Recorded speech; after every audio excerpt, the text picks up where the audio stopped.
کہ جہاں ہزاروں سال پرانی روحیں بھٹک رہی ہوتی ہیں۔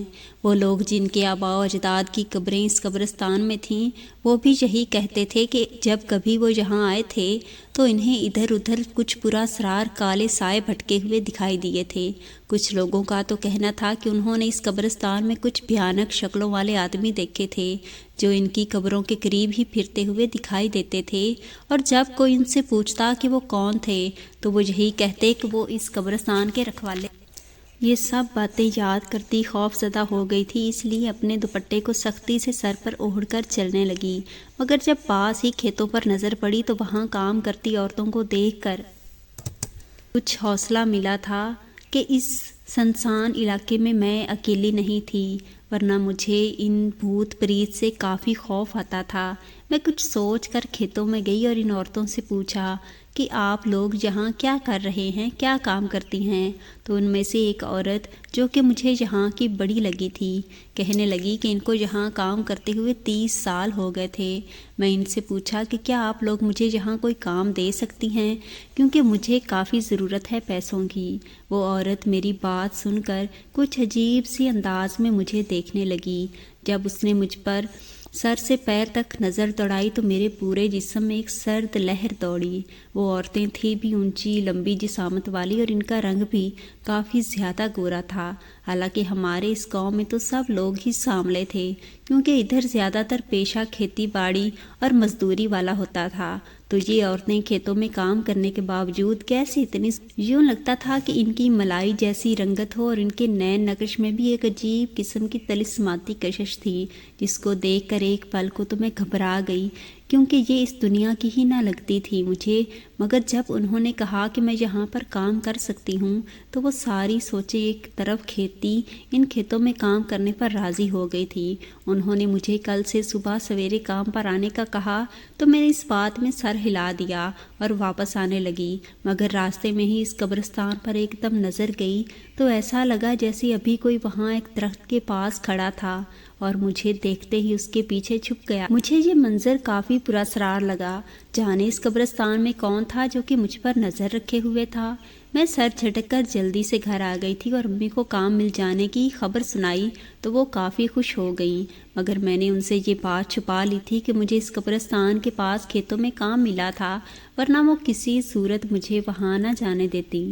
پھر کچھ ہی دیر بعد شام ہوتے ہی میں اپنے کمرے میں آ گئی، مگر جوں ہی سونے کو لیٹی تو وہ پراسرار سایہ دماغ میں لہرایا جو کہ میرے دیکھتے ہی اس قبرستان کے درخت کے پیچھے چھپ گیا تھا۔ میں نے سوچ لیا تھا کہ دوبارہ اس قبرستان کی طرف نہیں دیکھوں گی، بس اپنے کام سے کام رکھوں۔ اسی طرح اگلا دن بھی آ گیا اور میں کھیتوں میں کام کرنے پہنچی تو اسی کل والی عورت نے مجھے ایک بیل کے ساتھ جڑی مشین سے ہل چلانے کا کہا۔ مجھے وہ کام بھی کرنا نہیں آتا تھا، مگر اس لمبی چوڑی عورت کا انکار کرنا مشکل تھا۔ اس بات میں سر ہلاتی اس بیل کے پاس گئی جو کہ سیاہ رنگ کا تھا، اس کے بڑے بڑے سینگ تھے۔ مجھے قریب آتے دیکھ کر اس بیل نے عجیب آواز نکالی جس کی وجہ سے میں اچھلی اور پیچھے چہرہ موڑ کر آنکھیں بند کر لیں، مگر جب اسی عورت کی کرخت آواز سنی کہ بی بی اگر اسی طرح ڈرتی رہی تو ایک دن بھی یہاں نہیں ٹک سکو گی، اگر یہاں کام کرنا ہے تو تمہیں خود کو مضبوط بنانا ہوگا، ورنہ یہاں تم جیسی بزدل لڑکیوں کی کوئی ضرورت نہیں، سمجھی؟ میں اس عورت کی بھاری مردانہ آواز سن کر ایک جھٹکے سے آنکھیں کھول کر خوف زدہ نظروں سے اس کو دیکھنے لگی جو کہ نہ جانے کہاں سے ایک دم آ کر میرے پیچھے کھڑی مجھے گھور رہی تھی۔ میں اس کی یہ آواز سن کر حیران ہو کر دیکھنے لگی کہ اس کی آواز کیسے مردانہ ہو سکتی تھی، جبکہ ابھی کچھ دیر پہلے تو وہ بالکل ٹھیک آواز میں میرے ساتھ بات کر رہی تھی۔ میں نے گھبرا کر اس بیل کی طرف اشارہ کیا کہ اس کو کیسے چلاؤں تو اس نے آگے بڑھ کر نہایت ہی پھرتی کے ساتھ مجھے میرا کام سمجھایا، مگر پھر بھی مجھے اس بیل کو چلاتے وقت خوف آ رہا تھا کیونکہ وہ بار بار مڑ کر پیچھے دیکھنے لگ جاتا تھا، جس کی وجہ سے میرا سانس ڈر کے مارے سوکھ جاتا تھا۔ مگر پھر اللہ اللہ کر کے میں نے پورے کھیت میں ہل چلا ہی لیا تھا، جس کے بعد میرے اندر اتنی ہمت بھی نہ بچی تھی کہ میں اپنے پیروں پر کھڑی ہو سکتی۔ میں دھڑام سے وہی گھاس پر بیٹھ کر لمبے لمبے سانس لینے لگی۔ مجھے شدید پیاس لگی تھی کیونکہ تپتی دھوپ میں ہل چلانے کی وجہ سے میرے جسم سے جیسے سارا پانی ختم ہو جائے۔ میں ادھر ادھر دیکھ رہی تھی کہ ایک دم میری نظر پانی کے کنویں پر پڑی تو سوچ میں پڑ گئی کہ وہاں جاؤں یا نہیں، کیونکہ وہ کھیتوں کے ساتھ ہی موجود قبرستان کی دیوار کے بالکل قریب تھا۔ مگر پھر جب پیاس حد سے زیادہ ہوئی تو وہ آہستہ سے چلتی ہوئی اس کنویں کے پانی کے پاس چلی گئی۔ جلدی سے اس میں سے پانی نکال کر پیا تو ایک دم سے میرے جسم میں جان آ گئی تھی۔ وہ پانی عام پانی کے مقابلے میں بہت میٹھا تھا اور اس کنویں سے بھی ایک عجیب سی خوشبو آ رہی تھی۔ کنویں کا پانی پی کر ایسا محسوس ہو رہا تھا جیسے میرے جسم میں ہوتا درد غائب ہو گیا تھا۔ پھر میں وہاں سے اس عورت کے پاس گئی جو کہ دوسرے کھیتوں میں عورتوں کو کچھ ہدایات دے رہی تھیں۔ میں نے ایک بات غور کی تھی کہ باقی کی سب عورتیں اس سے کافی زیادہ ڈری تھیں اور دب کر رہتی تھیں۔ میں نے اس عورت سے کہا کہ میں نے اپنا کام کر لیا ہے، تو اس نے مجھے میرے کام کے 5000 روپے دے دیے۔ میں حیران نظروں سے پیسوں کو دیکھنے لگی کیونکہ یہ ایک دن کے کام کے لیے بہت زیادہ تھے، مگر پھر دل میں شکر ادا کرتی جلدی سے وہاں سے جانے لگی کیونکہ اب سارا دن گزر چکا تھا اور شام ہونے لگی تھی۔ مجھے اندھیرا پھیلنے سے پہلے گھر پہنچنا تھا کیونکہ یہ علاقہ اس آسیب زدہ قبرستان کی وجہ سے مشہور، اس لیے مجھے یہاں سے رات سے پہلے نکلنے کی جلدی تھی۔ مگر جو ہی میں نے وہاں سے جانے لگی تو اس عورت کے پکارنے پر رک گئی جب اس نے مجھے کہا کہ اس کنویں سے پانی میں نے کیوں پیا تھا۔ میری آنکھیں اس عورت کی بات سن کر پھٹی کی پھٹی رہ گئیں کہ آخر اس سے کیسے پتہ لگا کہ میں نے اس کنویں سے پانی پیا تھا۔ حالانکہ مجھے اچھے سے یاد تھا جس وقت میں پانی پی رہی تھی تو اس پورے کھیت میں کوئی نہیں تھا۔ میں نے اس عورت سے ڈرتے ہوئے کہا کہ مجھے اس وقت شدید پیاس لگی تھی تو اسی لیے تھوڑا سا پانی لیا تھا، مگر جب اس عورت نے کہا کہ یہ کنواں اس قبرستان کی حدود میں آتا ہے اور وہاں کا پانی انسان نہیں، تو میرے اوپر حیرتوں کے پہاڑ ٹوٹ پڑے تھے کہ یہ آخر مجھ سے کیا ہو گیا تھا۔